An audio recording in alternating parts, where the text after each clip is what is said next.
what do you think's the big difference between someone who has already gone on a path and then they're quite comfortable in that path, and then you could say that they're maybe just floating around, not seeking. Do you think that's the big difference? Someone that's actually seeking something, has a frame of reference, has sort of a direction they want to go, and then is open to changing that direction. What do you think's the big difference between people who kind of just like float around and someone that's like Christopher Columbus that you're talking about? The thing with Christopher Columbus, I don't even know enough about him to know how intentional he was about seeking things or being content. But, I'll come back to one thing. The enemy of adventure is comfort. The enemy of adventure is comfort. I went for been blessed with a lot of comfortable luxury holidays with my family over the years, which I'll cherish and remember forever. But my greatest trips were to Nepal. Because in Nepal, you get the stories. When you're rough, you're sleeping on these wooden bed frames that Nick Abraham made, and you're there and you're in the middle of the village, and Nick drives off at night because they're freezing in the workshop in Kathmandu, and you actually get stories from discomfort. Whereas comfort is the enemy of adventure and discovery. So, one thing I would say is that I think it's very dangerous, to be honest, when talented young people get very big salaries in their job. That's one thing. I would be very cautious of that. I know some very able people, and we talk about some opportunities, and they're like, yeah, but I don't want to be on less than 100K. It's a real limiter for a risk. People who go launch these big famous companies and stuff, or go on adventures, obviously they don't earn that in cash, for a very long time. So complacency and comfort is the enemy. 6 out of 10 life is the enemy of adventure, because you get comfortable doing something and that just locks you in and it's too seductive. I think the opposite is like the people who are curious. So some people are just really content with what they have, and that's important, but I think that you can't really go shutting doors, I would say. I think you still need to, and I don't think it's a natural human thing to do, to just button down the hatches. I think that's the magic of online as well now. Like, there's just so many things that can find you. I just think that it's curiosity, and it's whether you're interested and you feel an itch to do things. I think the other thing would be fear. I think, you use Scott as a good example. Yes, he does have fears around things. He does get afraid of some things, but he's not very too shy at all. And that's why he's always keen to open a new door.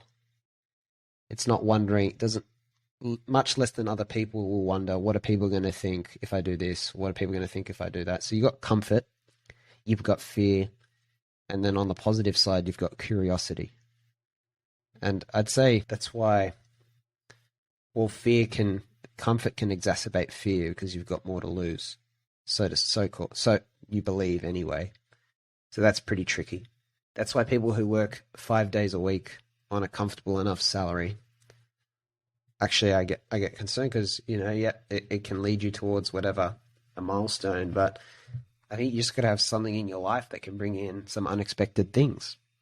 And what that looks like, well, Luke, you're a good example. You work full time, but you also, starting to do the podcast or just having interesting people that you just talk to anyway, being open to things. I was talking to Dom the other day about that potential, break in a couple of years to go running and experience something. Because why not? Because you're young once. And maybe taking a couple of years off work, even though work is okay and you get paid enough and everything like that. But you should not settle for comfortable. The goal of life should not be comfort. The goal of life should be adventure. The other thing is logic. I think a lot of people who don't do it just don't have the perspective. Just aren't logical because everyone else is settling for comfort.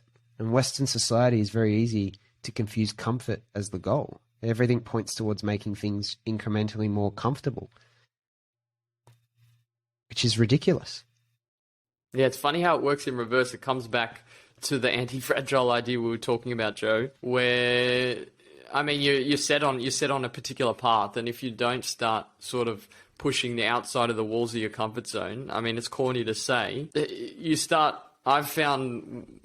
I've actually, in my own experience, been the most miserable when I'm sort of succumbed to that experience, when I know I want to do something, but I won't let it for a time, you'll let it just hold you back a little bit. And the counter of that makes you sort of lose self-confidence and stuff like that. Whereas if you want to do something and you sort of say, hey, might be uncomfortable, there's the unknown, you sort of just push yourself and you go out there. And it's funny because in the moment it feels like it's going to be something that's scary or will sort of make you fearful. But whenever you do it, it's never as bad as you think, Never. ever. And it's very hard. It's hard to convince yourself in the moment. But once you do it, like the more you become more quote unquote anti-fragile, the more you do something, like, for example, putting yourself out there, speaking in public, or the more you exercise, you get fitter, all those sort of things. But whenever you're in a certain position, you still have to convince yourself, no matter how much you're pushing yourself. I use that magic number 3, like almost go do it. Go do any of these things, try any of these things 3 times. Your first attempt at business might be negative. So you might go, well, I'm never going to start a business again. What a stupid limiter. You don't have to start a business again. But having ruled it out is pretty stupid. What if you find a major problem one day and you're the only person who can really do it, and the vehicle to do it would be through business? Like, the goal is not business. Business is a tool. So I think that you should have started 3 creative projects, whether on your own or with people, preferably it'd be amazing if it's with 3 different groups of people, as early as you can.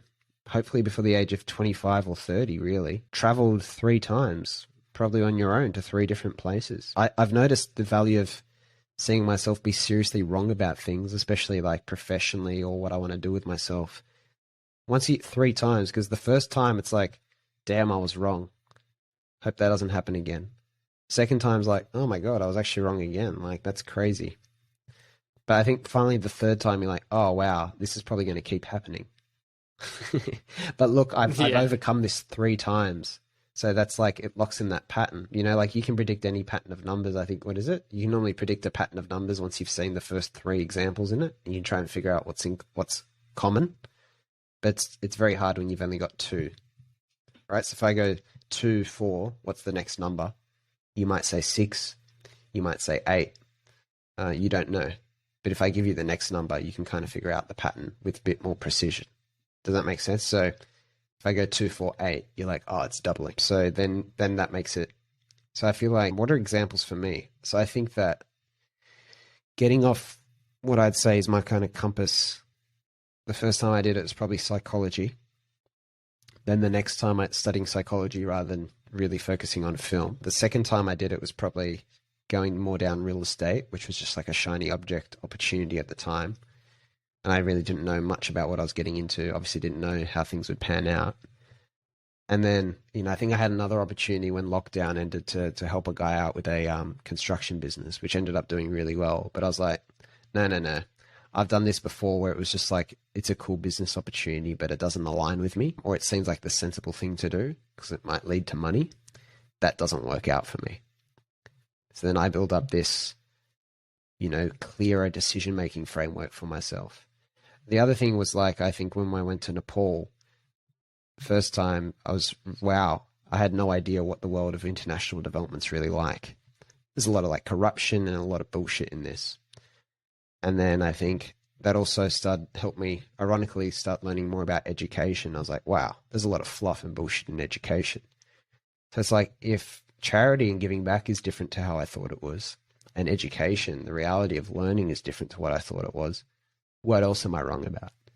And then that really opened my mind to so much. And then even, say, with the struggling with my real estate business, I think looking back and going, well, I figured out high school pretty well. I, figured out how to do this nonprofit stuff. It gave me a bit of self-belief to go, I'm not just a complete write-off for this. So you really got to go and try a couple of different things, because it's really easy to just get it turned off from the first thing. Like, I think Seth Godin's like, I was a failed entrepreneur for 8 years. The guy's one of the most well-known people in marketing circles in the world. 8 years, he's like, I was a failed entrepreneur. So maybe if you're not good enough yet, you just haven't been bad enough yet. Yeah, and that's